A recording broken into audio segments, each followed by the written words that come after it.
Bismillahirrahmanirrahim. Assalamualaikum warahmatullahi wabarakatuh.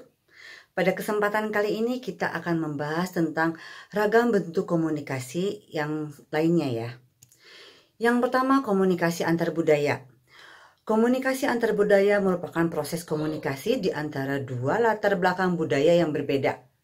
Misalnya kalau dalam arti luas itu antar budayanya bangsa, suku, dan ras. Misalnya antara orang Indonesia dengan orang Malaysia, atau antara orang Indonesia dengan orang Inggris. Atau misalnya budaya dalam arti suku, misalnya suku Sunda dengan suku Jawa. Atau misalnya suku Padang dengan suku Batak. Atau dengan ras. Ras lainnya misalnya antara ras Kaukasia dengan ras Mongolia gitu ya. Dalam konteks individu, sebenarnya komunikasi antar budaya itu adalah proses komunikasi juga di antara dua individu yang mempunyai kebiasaan yang berbeda. Nah, itu juga budaya. Jadi apa-apa yang diproduksi oleh seorang manusia atau suatu kelompok manusia itu adalah budaya. Termasuk agama juga dalam konteks antropologi itu adalah sebuah budaya. Jadi komunikasi antar agama termasuk ke dalam komunikasi antar budaya secara umumnya. Nah, komunikasi antar budaya ini rawan konflik karena ada beberapa dalam budaya tertentu ini maknanya seperti ini. Misalnya bersendawa di budaya tertentu itu adalah sebuah pujian atas masakan yang enak. Tapi di budaya bangsa lain itu adalah sebuah ketidaksopanan ketika kita bersendawa gitu ya, atau menguap gitu. Atau misalnya ketika berkomunikasi ada, kalau di Arab itu memegang kepala itu sopan gitu, sehingga kalau di kita kan tidak sopan ya memegang kepala, itu akan menjadi konflik. Maka dari itu sering terjadi kesalahan persepsi di antara dua orang atau dua kelompok dengan latar belakang budaya yang berbeda. Nah, solusinya kita harus mempelajari budaya setempat ketika kita akan ke tempat tertentu. Makanya di mana bumi dipijak, di situ langit dijunjung. Kemudian tingkatkan tenggang rasa atau toleransi. Jadi kita harus memahami, harus bertoleransi. Oh, dia maksudnya bukan menghina ketika memegang kepala, malah maksudnya menyanjung ya. Nah, seperti itu ya. Yang berikutnya adalah bentuk-bentuk komunikasi dalam konteks ilmu lainnya, atau yang karena komunikasi itu adalah interdisipliner, jadi bisa ada di dalam ilmu-ilmu lainnya. Contohnya komunikasi politik, itu adalah proses komunikasi dalam konteks perpolitikan. Bukan hanya dalam bernegara, misalnya di dalam institusi atau misalnya berorganisasi, itu ada politik di situ. Kemudian komunikasi kesehatan. Nah, ini komunikasi kesehatan adalah proses komunikasi yang terjadi di dalam konteks paramedis.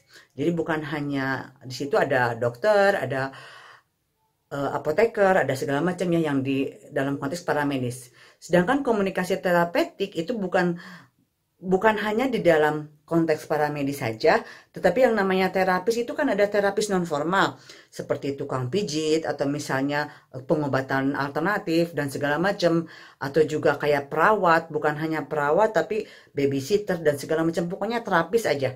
Jadi komunikasi terapik itu adalah dalam konteks terapis dan pasiennya. Kemudian komunikasi dakwah. Ini kalau di dalam ilmu dakwah mengatakan bahwa komunikasi adalah bagian dari dakwah. Tapi dari perspektif ilmu komunikasi, dakwah itu adalah salah satu metode dalam komunikasi. Jadi komunikasi dakwah itu proses komunikasi dalam usaha menyampaikan pesan atau nilai-nilai Islam kepada umat manusia. Yang berikutnya adalah komunikasi krisis dan bencana. Seperti sekarang sedang ada krisis karena akibat virus COVID-19 ini kan krisisnya ke ekonomi, ke ideologi dan segala macamnya. Nah, di situ harus ada manajemen atau komunikasi krisis dan bencana. Proses komunikasi dalam menghadapi dan menanggulangi krisis dan bencana. Berikutnya adalah komunikasi transendental. Komunikasi transendental adalah bentuk komunikasi yang jarang dipelajari secara eksplisit baik di buku maupun di kelas. Tetapi ini ada ya, komunikasi transendental itu merupakan proses komunikasi yang terjadi antara manusia dengan sebagai hambanya dengan Tuhannya. Jadi seperti kita sedang sholat atau agama lain ketika sedang sembahyang atau sedang berdoa, dalam situasi seperti apapun ketika berdoa itu adalah komunikasi transendental, di mana di situ adalah meminta atau memohon. Jadi kalau komunikasi transendental itu satu arah gitu. Kita meminta dan memohon pelindungan, meminta rezeki dan segala macam, itu adalah komunikasi transendental. Sedangkan komunikasi spiritual ini merupakan bentuk komunikasi memang yang jarang dipelajari juga dalam konteks textbook atau dalam kelas. Tetapi merupakan proses komunikasi yang melibatkan unsur-unsur spiritual atau rasa ketika berkomunikasi dengan Tuhan ataupun makhluk-makhluk yang lainnya, alam semesta, bisa tumbuhan, binatang, dan segala macam. Jadi komunikasi spiritual itu komunikasi yang menggunakan rasa atau jiwa di situ.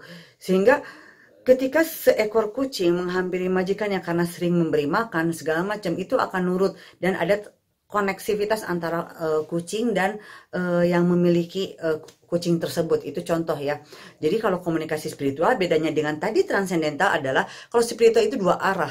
Jadi terjadi sambung rasa di situ antara makhluk dengan Tuhannya dan sesama makhluknya di situ. Jadi proses komunikasi pada tahap yang lebih tinggi komunikasi spiritual itu untuk mencapai konektivitas yang solid antara sang pencipta dengan ciptaannya yang lain. Yang berikutnya adalah komunikasi supranatural. Nah, ini adalah bentuk komunikasi yang tidak perlu dipelajari, cukup diketahui saja, karena ini bukan komunikasi yang lebih ke unsur negatif, karena di mana misalnya contoh seorang dukun yang berkomunikasi dengan makhluk-makhluk astral. Nah ini kita kalau dalam masyarakat itu sering salah paham antara oh dia spiritualis, padahal supranaturalis ya. Jadi supranatural dan spiritual itu sangat berbeda-beda. Jadi harus hati-hati jangan sampai terkecoh. Kemudian dalam konteks komunikasi supranatural ini kita harus waspada bahwa posisi kita sebagai manusia jangan direndahkan. Kita sebagai makhluk mulia jangan mau diperbudak oleh makhluk-makhluk astral yang lainnya. Demikian berkomunikasilah yang positif sejak dari dalam pikiran hingga ucapan. Sehingga energi positif kita akan menyebar ke alam semesta menjadi positif juga. Terima kasih. Assalamualaikum warahmatullahi wabarakatuh.